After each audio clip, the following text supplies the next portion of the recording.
Саламатсыздарбы? Бүгүн мен үй бүлөмө ушундай кашан жасап берейин деп чечтим. Кашандын жасалышын көпчүлүк эле билсе керек, бирок билбегендер дагы жок эмес экен.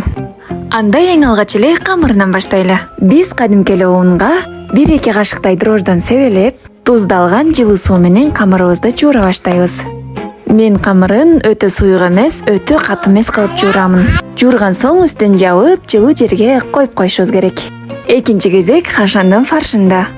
Фарш үчүн болгон эт жана пияз керек болот.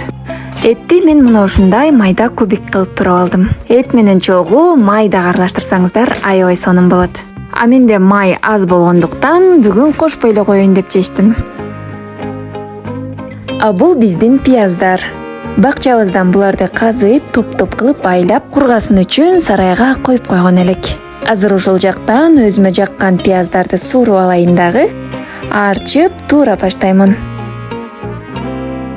Үйдүн ичине топурак алып кирбейин деп, бул сабыз пияздардын кабыктарын эшикте көлөкөдө отуруп алып арчып керемин. Билсеңиздер керек, бул зубкалар аябай кандай ачуу болот экен. Бул жакта бир жандыктар дагы эмгектенип жүрөт.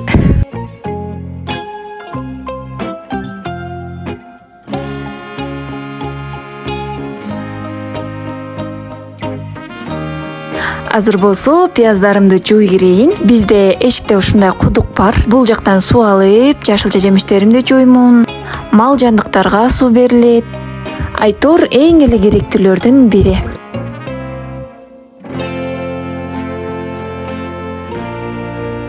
Кудуктан суу сүзүп алуу мен үчүн өтө деле оор иштердин бири эмес.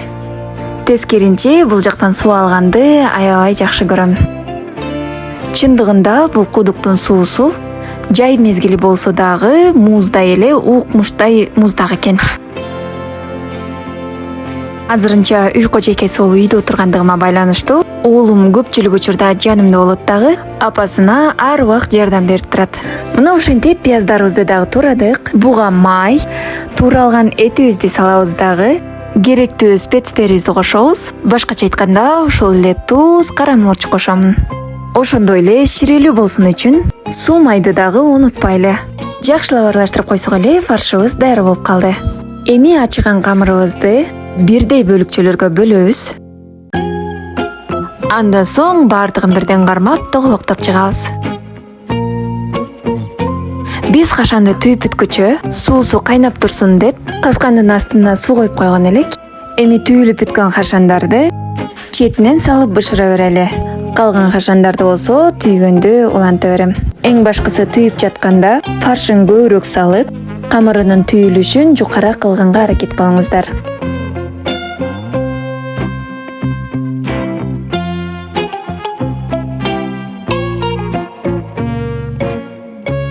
Касканда бышкан соң мына ушундай болуп калат. Булар биринчи ирет бууга бышкан болсо, экинчи ирет сулуу жана даамдуу болсун үчүн майга бышырылат.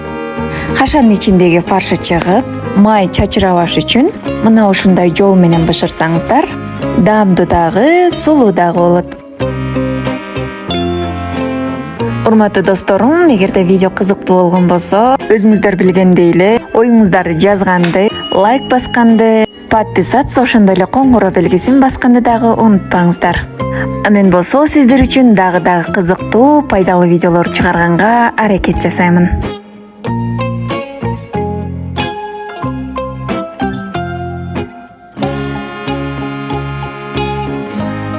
Айтор бүгүн бул тамактын түрүн жасап берсем, үйдөгүлөр тамшана аябай кубанып жешти.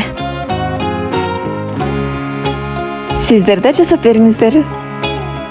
Көрүшкөнчө аман эсен, сак саламатта туруңуздар.